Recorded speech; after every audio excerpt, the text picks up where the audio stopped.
I'm here because my roommate says I don't try enough new things. She made it sound like an adventure, but the only sensation I'm really filled with is a sticky banquet against my crippled butt. It seemed like a good idea at the time, sliding over so that I wouldn't see the pity and revulsion in other patrons' eyes. Uh, I wonder if our four blind tour guests can tell if we're being stared at. I almost envy them till I remember the voice, the cloying, sticky, too loud, too cheerful sound that the that the broken and slightly fucked up quickly learn to love. Too nice, too slow, and too loud as if we're deaf, yet cheerful as if we're freakishly giant babies lured here by their new children's menu. I started getting a voice when I was a baby, but at 20, it's like trying to force myself in a fussy pinafore my grandma gave me that I could only wear to take pictures in. I consider pretending to order alcohol so that people think I'm funny and adult. Two things on earth I wanted to be this summer. Two women on the tour with us, while far more attractive and mysterious. So beautiful they inspire what a waste comment from strangers, unlike me that's been in the same such a pretty face zone since my complexion cleared up. In that moment, though, sitting in the restaurant, we await the second van, which had been separated from our convoy. We had not been spared anything. Facing the voice is not a new adventure either, and when I think about it, I glare, but only at Janelle's pinhead. At 20, I'm too afraid to be mad at people in front of their faces. It's better to hate myself or Newt Gingrich.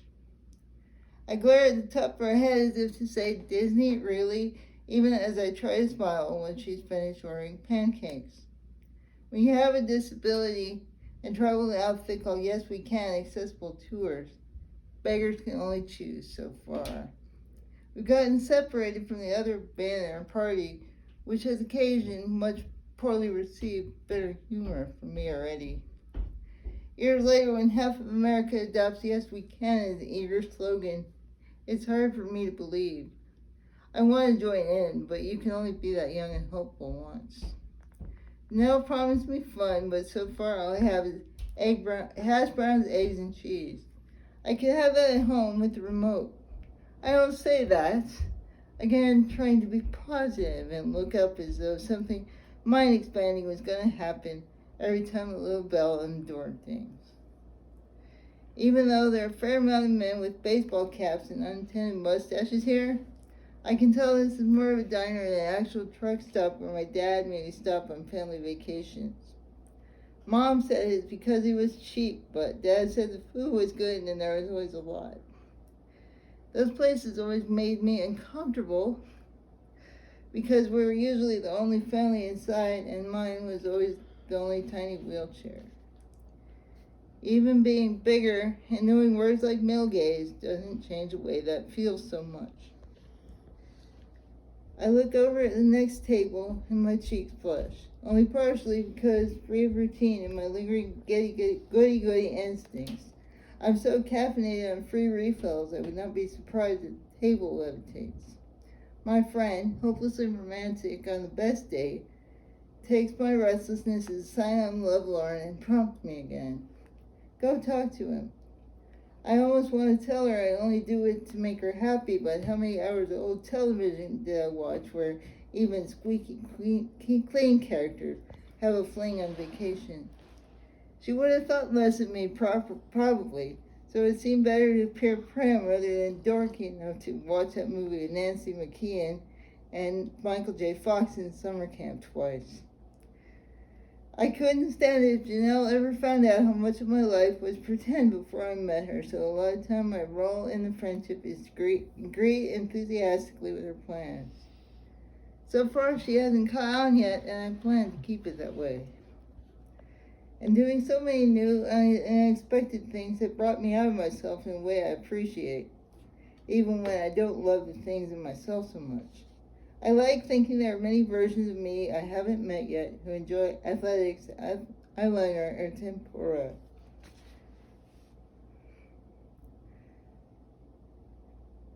Who? Although there's only the one, a wheelchair racer so perfectly imperfect it's like he's sculpted, and yet he has deep blue eyes and a full, almost girlish mouth.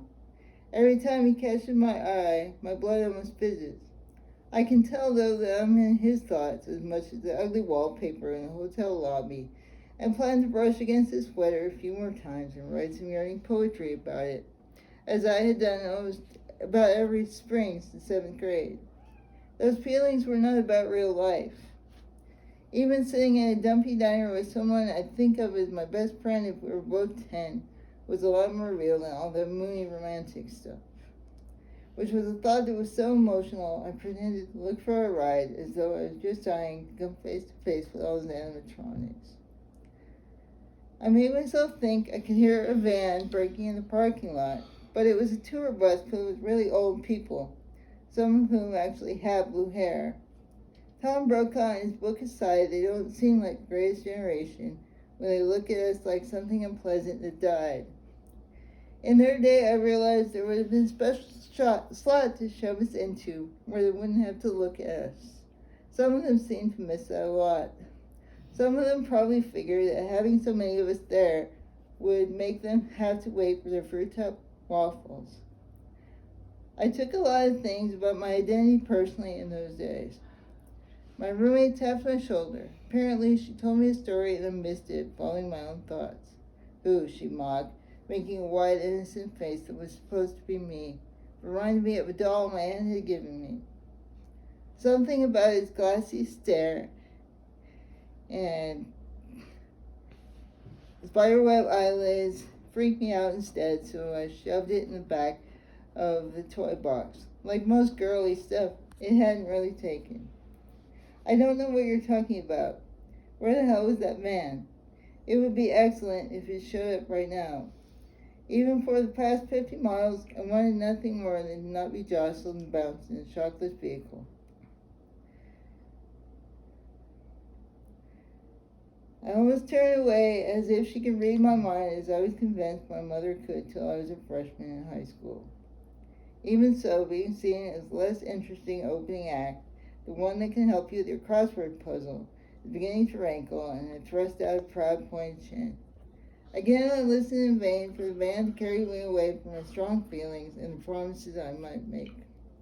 I eat the last of my fries and begin doodling with my fork and leftover ketchup before it occurs to me I should be doing something more womanly. But all that thought conjures up is empty posing, and I wonder if I have a best side. I lay the red-tinged fork aside. You have only the one life, she urged. Get in the game for once. Incredibly, her pitch seemed to work, despite being the impetus for the cursed trip in the first place.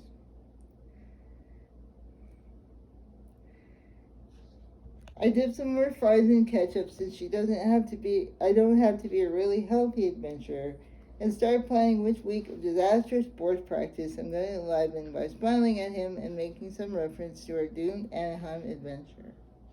Hey, Alex, she called as I was sitting in the red banquette turned her into Tuscadero's sister. I almost wait for the live studio audience of my early childhood to start oohing and awing and giggling at her catchphrase. But then he's there, perfect, beautiful, but less perfect without his racing chair and that sexy sheen of coming home racing sweat. Here, he's just a nice-looking guy seeking some accessible PG-related adventure. Even though it does seem like a contradiction, clean, safe adventure. For once, I say what I really think. We should hijack the van and go to Vegas or New Orleans. You're so funny at practice, Alex says, smiling a stunning smile.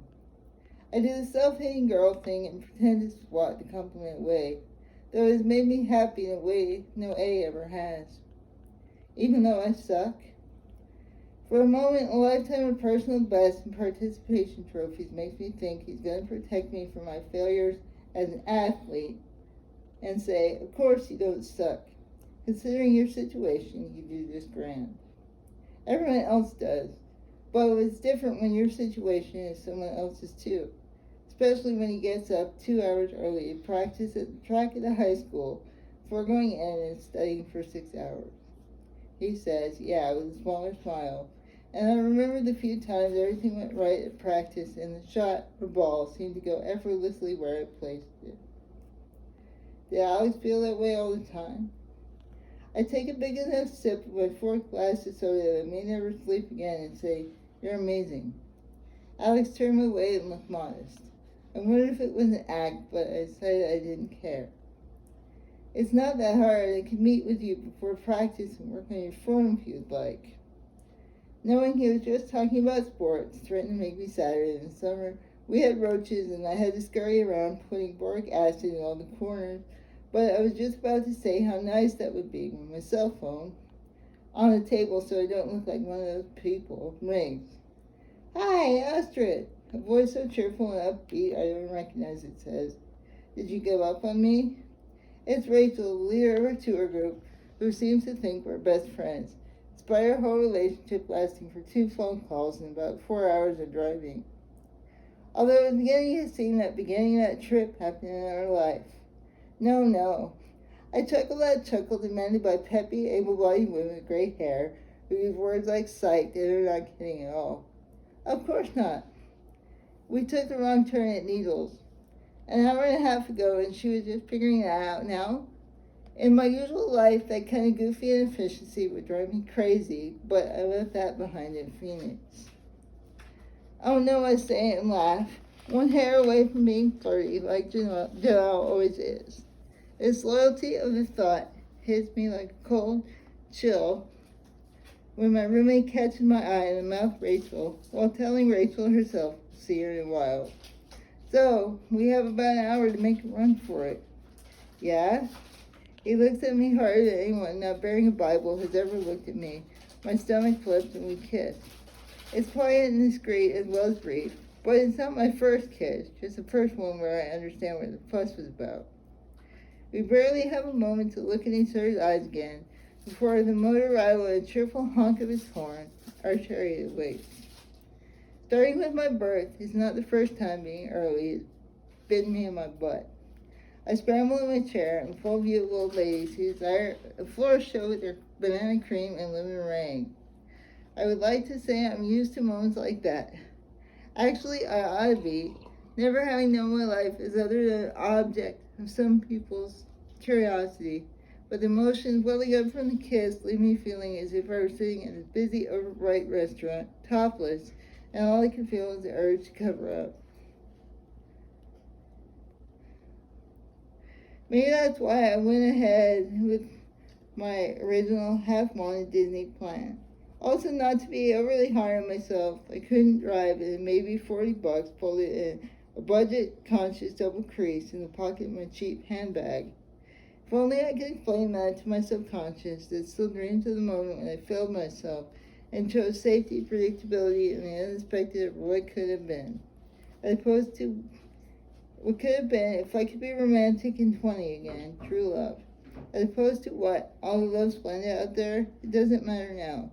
Thought just runs like a tape without my thinking it anymore. Of the actual trip, I retained little, though for a while I kept some blurry-looking photos of me and Janelle getting splashed in Pirates of the Caribbean. Trouble-free college girls, since the photos don't share the next frame. Rachel and her earnest helper, whose name I've forgotten, sweating and grunting as they assisted us in the make-believe boat. When finally it rains, the other tourists clapped. It's the first show that's grittier and probably more accidentally erotic than anything purposely arranged by the powers that be at the park that day. At the time, my boys just fast and furious, not only because they're reflecting why I ran away from my feelings for Alex on a huge screen. All my well-fed country people with their cameras, fanny pics, backs clicked around expensive waist, and bold cartoon shirts. Even though I have a cartoon on my shirt too, I'm not like them. Whatever I do is more serious because there's always someone watching and wondering if I'm okay and can even be out alone. It really makes it hard to seize the day that way or even be alone with somebody we might care about. We did kiss again in my instigation, Both the darkness of Space Mountain and the prospect of imminent death making me bold. But in the end, this love story belongs to Alex and his practice teammate, a woman with glossy red hair like an Irish setter. Top it off, I would have guessed she was gay, but after all, what did I know? Seems that in my friend's eyes, I told her story was at least as important as a kiss. That was hardly the most heterosexual thought in the world. Can I offer you a piece of advice, my friend asked, as the van embarked on a trail of freeways leading away from the happiest place on earth. For a while, there's still stuff to watch outside the windows. California freeways be almost as green as someone's garden.